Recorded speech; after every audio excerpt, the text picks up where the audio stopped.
Damos la bienvenida al abogado Esteban Ron Castro. Él es experto en Derecho Constitucional, decano de la Facultad de Jurisprudencia de la Universidad Internacional SEC de Ecuador. Abogado Ron, el gobierno de Guillermo Lasso envió entre septiembre y octubre una serie de preguntas de referéndum y consulta popular. 8, finalmente, irán a consulta y algunas de ellas serán consideradas como referéndum. Quisiéramos saber cómo quedan las cosas, cómo describir esa intención de Guillermo Lasso de cambiar en algo la estructura jurídica del país. Ok, ¿qué es lo que ha pasado en los últimos tiempos respecto de la consulta popular, Gustavo? Creo que podemos identificar dos momentos. El primero, que eran las intenciones iniciales por parte del Ejecutivo a efectos de hacer una reforma programática, pero también estructural del Estado, sobre la base de la percepción generalizada de la participación ciudadana y del Consejo de Participación Ciudadana como un organismo ineficiente. Lamentablemente, este ofrecimiento inclusive de campaña tuvo un déficit en cuanto a la proliferación de la propuesta como tal, pero además en cuanto a la operativización de la misma. ¿Por qué? Porque recordemos, Gustavo, que el ofrecimiento fue a realizarse en diciembre del año 2021. A pesar de esto, el presidente y el ejecutivo hacen un doble intento de consulta popular, lo veo yo, sobre la base de tres aspectos esenciales. El primero, que es una reinstitucionalización estatal, sobre la base de tres instituciones. Número uno, el Consejo de Participación Ciudadana, a través del cual se le quitan las funciones, atribuciones y prerrogativas para la designación de autoridades de control y autoridades en general del Estado. Luego, el procedimiento dentro del mismo parámetro, el procedimiento de designación. ¿Qué es lo que va a suceder con esto? Que esas atribuciones y funciones van a pasar al legislativo y además el Consejo de Participación Ciudadana como tal para el año 2026 será seleccionado de una manera diferente. Eso en cuanto a la función de transparencia. Respecto a la función judicial, se trata de dotar a la Fiscalía General del Estado de un mayor grado de independencia interna y externa. ¿A qué nos referimos con esto? Que los procesos a través de los cuales el organismo es controlado salgan del espectro del Consejo Nacional de la Judicatura y sea una institución de carácter autónoma, reforzando así el tema de la prosecución de delitos, de investigación y además autonomía decisional en cuanto a temas administrativos. Finalmente, dentro de la reinstitucionalización, hay que considerar también a la función electoral, por cuanto se está tratando de hacer un cambio trascendental respecto a la situación a través de la cual los registros de adherentes y afiliados tienen un proceso de depuración, con lo cual se irradia a las organizaciones políticas. ¿Qué podemos concluir de esta situación? Es que tres funciones estatales se van a ver afectados dentro de su estructura interna. La función de transparencia y control social con la reforma en más alto grado, la función judicial al extraer de la misma o sea, no extraer de la misma necesariamente, pero al dotar de mayor grado de independencia interna y externa a la Fiscalía General del Estado y hacer un cambio en cuanto a organizaciones políticas y CNE. De ahí nos quedan dos ejes más. Uno que tiene que ver estrictamente con la seguridad del Estado, que es el tema de seguridad y además prosecución de delitos, que es el tema de la extradición, es decir, el cambio constitucional a través del cual la extradición se permita para delitos específicos de espectro transnacional para que estos puedan ser proseguidos en otros países y que no se dé esta, entre comillas, protección a las personas que se encuentren dentro de estos tipos penales ejecutando estos actos dentro del Ecuador. Esto como respuesta a la incapacidad que se tiene como Estado para enfrentar a la delincuencia organizada transnacional. Los temas, de ahí tenemos también el tema de los asambleístas. Esta también tiene un corte populista, no es una reinstitucionalización, sino que tiene que ver con la calidad democrática. ¿Qué significa Se esto? reduciría el número de Se asambleístas. reduce definitivamente, pero ¿por qué, Gustavo? Yo creo que es una respuesta a la situación actual. En este momento en el Ecuador se lleva a cabo el censo nacional, que el censo, que por mandato constitucional se lo realiza cada 10 años, va a significar un aumento en el número de asambleístas. En la actualidad nosotros tenemos 137 asambleístas que responden a una proporcionalidad territorial y de representación electoral por el número de habitantes en cada una de las circunscripciones territoriales determinadas. lo que hace que el cálculo para las próximas elecciones nacionales en las cuales se elige binomio presidencial y asambleístas suba en cuanto al número de representantes. Se estimaba que el número de representantes, de acuerdo a la prospectiva que ya ha señalado la institución correspondiente, es decir, el INEC, el número de asambleístas suba de 137 a 154 o 57, dependiendo de la dispersión de los habitantes en ciertas provincias. ¿Qué significa esto? Que el gobierno adecúa su pregunta a una respuesta y un clamor ciudadano en cuanto a la calidad del ejercicio de la democracia representativa. Vemos que la Asamblea no ha respondido en cuanto a procesos de fiscalización y tampoco producción legislativa, por lo tanto se ve esta reforma partiendo de que el número de asambleístas al ser reducido, subirá en cuanto a la calidad del ejercicio de representación y producción legislativa. Finalmente, los temas ambientales, que lo que se pretende es hacer una reserva en cuanto a espacios que tienen que ver con el tema hídrico y la intangibilidad de los mismos. Tenemos esta dispersión en cuanto a los temas, pero creo que los trascendentales en este caso son los que tienen que ver con institucionalidad. Es decir, si nos ponemos a ver, serían trastocadas cuatro funciones del Estado: transparencia, la judicial, la electoral y la legislativa con la consulta popular. En No temas veo ambientales, que además de esta pregunta sobre protección hídrica y los sistemas de áreas protegidas, también se pretendía dar ciertos tipos de incentivos de reconocimiento a servicios ambientales, a la generación de estos servicios. definitivamente, que es uno de los pasos y es un tema de protección de derechos en la tendencia internacional. Yo creo que esta es una reivindicación histórica, ya que no ha sido un tema, no ha sido un tema tratado, al menos en los últimos dos periodos de gobierno, y existe un clamor de protección a las reservas naturales en cuanto al déficit mundial del agua. Esa pregunta no tiene, y de hecho las dos preguntas son las más técnicas que existen en la consulta popular y las cuales podrían desviar un poco el tema de la interfuncionalidad estatal. Las otras preguntas, las que trastocan a las cuatro funciones del Estado, y también podríamos incluir el tema de extradición, ya que tiene que ver con la función judicial y además con el tema de seguridad, sí tienen una injerencia en cuanto a la estructura estatal. Eh, ¿Cómo llega el Estado, cómo llega el gobierno a esta consulta popular? Yo creo que llega en un desgaste, porque como le decía, históricamente la consulta fue propuesta e inclusive anunciada de ejecución para diciembre del año anterior.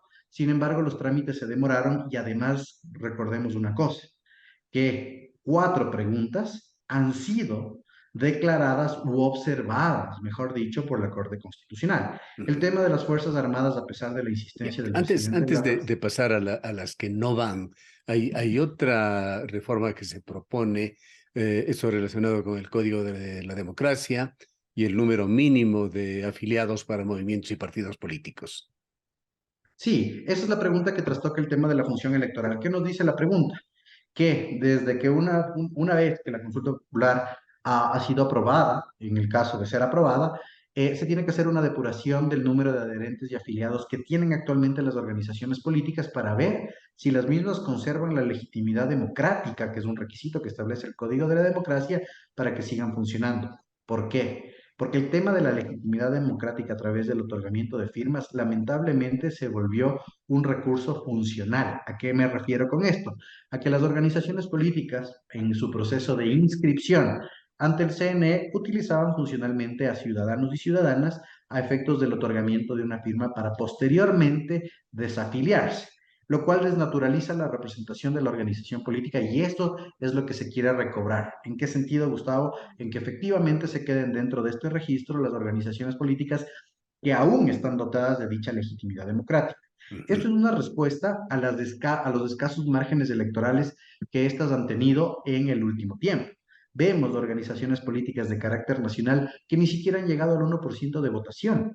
Eso se visibilizó en el último proceso electoral y creo que es un tema necesario, incompleto, pero necesario. ¿Por qué? Porque la depuración de organizaciones políticas tiene que ser realizada al menos por tres ejes. Eso nos dice la teoría y la práctica, al menos a nivel latinoamericano. Número uno, tiene que verificarse el tema de la legitimidad democrática de acceso. Eso lo está tratando la consulta popular. En segundo lugar, estas organizaciones políticas deben mantener una ejecución de carácter político electoral, es decir, que los umbrales de representación a las que éstas llegan en cada una de las elecciones tiene que ser más alto, porque Gustavo, creo que a todos nos consta que hay organizaciones políticas que no llegaron ni al 1% dentro de las últimas Ujú. elecciones y no tiene más sentido en que éstas sigan realizando actividad político-electoral. Además, que existe un mal uso y un uso exacerbado de los candidatos invitados, es decir, personas que no responden a un proceso de formación político-partidario que están como candidatos y ahí se da la dispersión. Bien, Y el tercer vayamos, eje, abogado Ron, ok, ahora a lo que no va, a lo que se ha quedado en los filtros, particularmente en la Corte Constitucional, que es lo más relevante. lo más relevante es el tema de las Fuerzas Armadas. ¿Por qué? La colaboración de las Fuerzas Armadas en el ámbito de seguridad interna. El presidente Lazo en un primer intento hace la pregunta y la Corte Constitucional le dice, ok, la vía a través de la cual se puede realizar esta propuesta es a través no de la enmienda, sino de la reforma parcial. ¿Qué es lo que hace el gobierno? Replantea la pregunta a través de la comitiva que tienen a efectos de la consulta popular y trata de ponerla como una especificación de menor grado de incidencia en cuanto al cambio constitucional para que sea tramitada a través de una enmienda. A lo que respondió la Corte Constitucional que definitivamente esta materia, por tratarse de seguridad y estructura de Estado, tiene que tramitarse a través de una reforma parcial, cuyo trámite es totalmente diferente y no se va a consultar. Eso es lo que se ha dicho. ¿Por qué?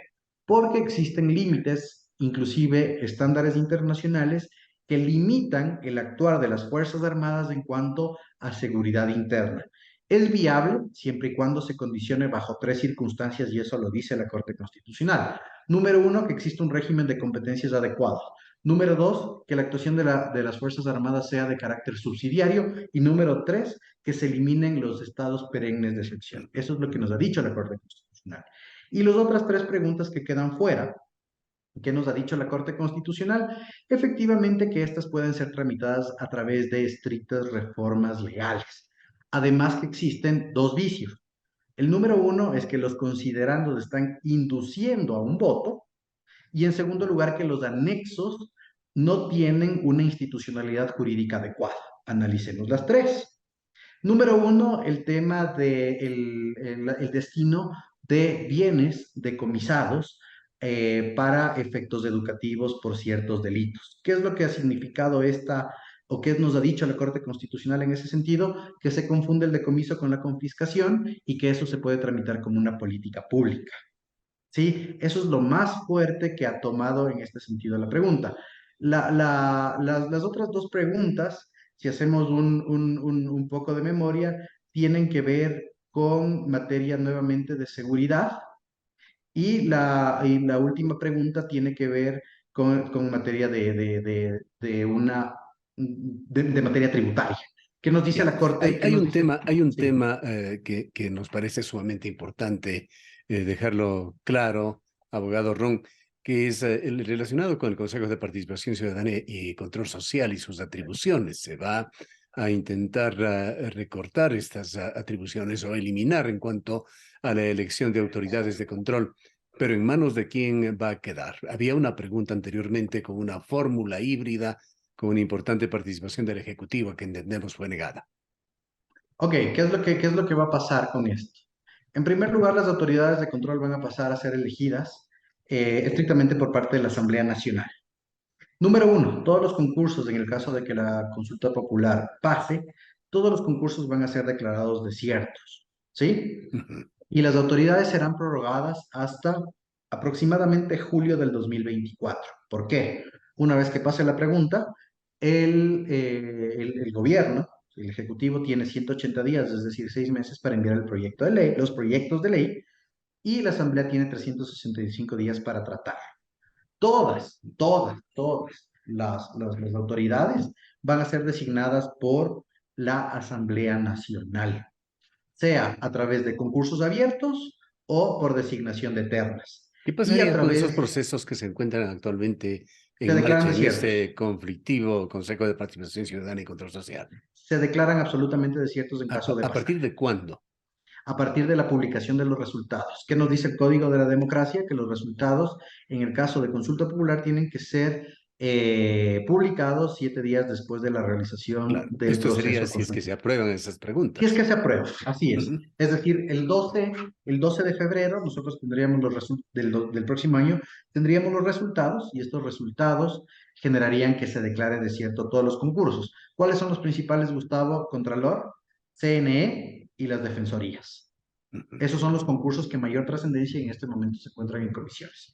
Se declaran totalmente desiertos y autoridades prorrogadas hasta el 2024, hasta que el nuevo esquema de concursal sea realizado por la Asamblea. Pero ¿qué pasa si la consulta no pasa? ¿Sí? El Consejo de Participación Ciudadana mantiene sus funciones y atribuciones y los concursos seguirán. Eso es lo que va a pasar. Este Consejo de Participación Ciudadana que nosotros vamos a elegir el 5 de febrero mantendrá funciones por 4 años. La forma de designación del Consejo de Participación Ciudadana recién va a cambiar en las siguientes elecciones. Eso tenemos que tenerlo clarísimo, ¿sí? Nosotros vamos a elegir 7 consejeros y estos se mantendrán en funciones hasta el 2027. Y en el 2027 cambia la forma de designación de estos consejeros y se lo hace a través de un régimen abierto de concurso a través de la propia Asamblea Nacional. Ese es el Bien. escenario que nosotros Un tendríamos. brevísimo comentario, abogado Ron, sobre las tres preguntas de consulta popular que se relacionaban con valores decomisados para que se destinen a programas de educación, la tipificación de delitos de extorsión organizada, los incentivos para contratación de mayores a 45 años que fueron declaradas inconstitucionales. Sí, a ver, ¿qué es lo que pasa? Y gracias por el recordatorio de las preguntas, a veces es bastante la información que uno maneja. Entonces, en primer lugar, es el tema de la tipificación de la extorsión organizada. ¿Qué nos ha dicho la Corte Constitucional? Que ya existe un tipo penal que puede tener esa trascendencia. ¿De acuerdo? Es decir, hay el concurso, yo no manejo mucho materia penal, pero hay el concurso, en este caso de conductas, y que eso ya se encontraría tipificado. El tema de la estimulación tributaria ha señalado la Corte Constitucional que se puede dar a través de una reforma, siempre y cuando haya una iniciativa del gobierno, a través de una reforma al régimen tributario interno. Y el tema del destino de los valores, en este caso decomisados por ciertos tipos penales a un proyecto de educación, cae dentro de lo que es una política pública, que puede ser una decisión unilateral inclusive por parte del Ejecutivo. Además, hay ciertas vicisitudes en esas preguntas del cómo están siendo preguntadas, es decir, que existe una inducción votacional y que los anexos no están siendo completos. Quizá para finalizar la pregunta del millón, usted habla de un desgaste del gobierno, que el gobierno llega desgastado a esta coyuntura. ¿Este desgaste va a dar fuerza a aquello que se temía de que más que una consulta popular o un referéndum, este acto democrático pueda convertirse en una encuesta de aceptación o de rechazo al gobierno? En este punto el gobierno es verdad que llega desgastado al proceso consultivo. Sí, va a llegar desgastado. Sin embargo, le ha puesto tanto ímpetu y lo ha promocionado tanto que puede convertirse en una herramienta de generación de responsabilidades. Los mecanismos de democracia directa a veces producen ese efecto. Es decir, el elector va a encontrarse con las preguntas y va a decir, ok, si esto necesita el gobierno a efectos de ejecutar política gubernamental, tenga mi voto y eso genere responsabilidad. Elimina la excusa de otro tipo de bloqueos que puedan existir. Entonces, estamos en ese contrapeso, que el gobierno llega desgastado, pero por otro lado que el elector tiene esa asimilación de que es la última herramienta para que el gobierno de una vez empiece a ejecutar gobernanza. Bien, y a esto habrá que sumar el efecto, los efectos que puedan tener las campañas que se darán en el marco de una campaña electoral que incluirá también, por supuesto, campañas con respecto a las preguntas. Sí, definitivamente, la ley manda que las opciones, en este caso de las preguntas, inclusive son financiadas por parte del Estado. Y además, cada una de las organizaciones o sujetos políticos puede inscribirse en una o varias preguntas por cualquiera de las opciones. Es decir, hay campaña. Muchísimas gracias por su exposición tan ilustrativa, abogado Ron. Con todo gusto, Gustavo. El abogado Esteban Ron Castro es experto en Derecho Constitucional, decano de la Facultad de Jurisprudencia de la Universidad Internacional SEC de Ecuador.